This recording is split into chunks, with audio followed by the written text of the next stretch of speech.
Hey, Graham, how's it going? Long time no see, my man. How are you doing? Good. How's Hawaii? Ah, amazing, man. Beautiful sun. Yeah, what are you up to today? Just coming from the studio, grabbing some lunch. So what kind of studio do you got? It's a video studio. Video, audio. I'm sick. I've actually got a couple of videos I want to shoot. Yeah? I have a free afternoon right now if you want to check it out. I'd love to. Let's go. Just around the corner. Yeah, let's go.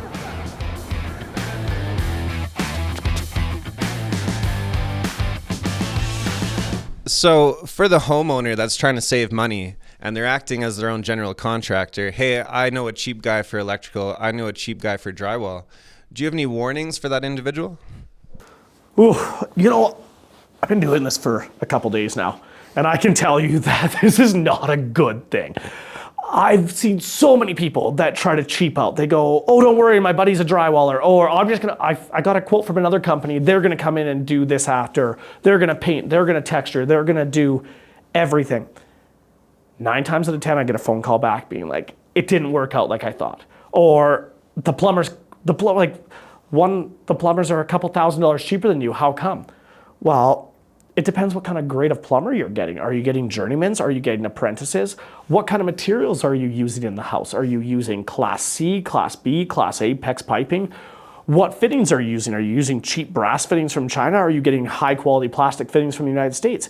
What kind of crimp system are you using?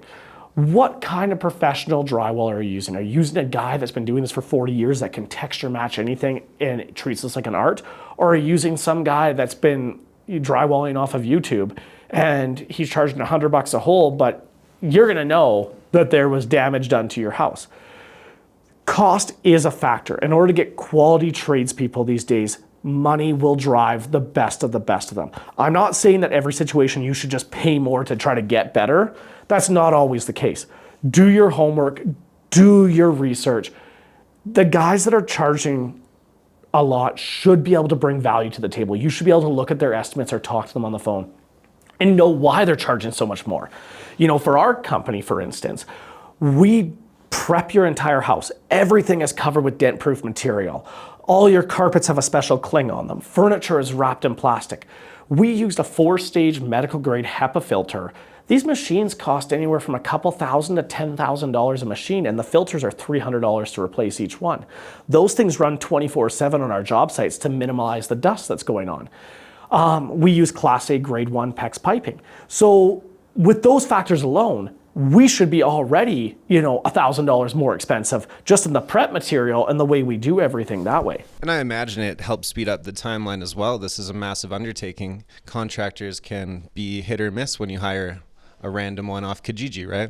Well, absolutely. I guess it depends. The preparation, the stuff we do doesn't really speed up the job, but it makes it flow a lot nicer. And going with a company that can do everything at once, if I was a bystander and I was hiring a company, I would almost pay the premium to get that done, knowing that there's a guaranteed start and a guaranteed finish time. If you're hiring this plumbing company and then that drywall company, you don't actually know when the job's gonna get done. What if that drywaller gets sick? What if, he picks up a bigger project and yours isn't, he quoted you a couple $1,000s and he picks up a bigger job down the street.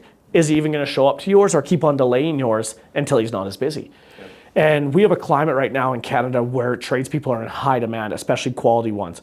So, going with the cheapest one might not be the option because they might be trying to jam on so many jobs on their plate, and then you might be sacrificing quality. Not saying that's always the case. I'm not trying to scare people away from going with the cheapest option or going towards our company. There's lots of great individual companies that you can go with.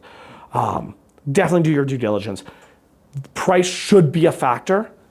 And don't go with the most expensive, but if the most expensive is bringing you value, definitely go with that one. Yeah, no, that's great. I think it's a great warning. Thank you. No problem.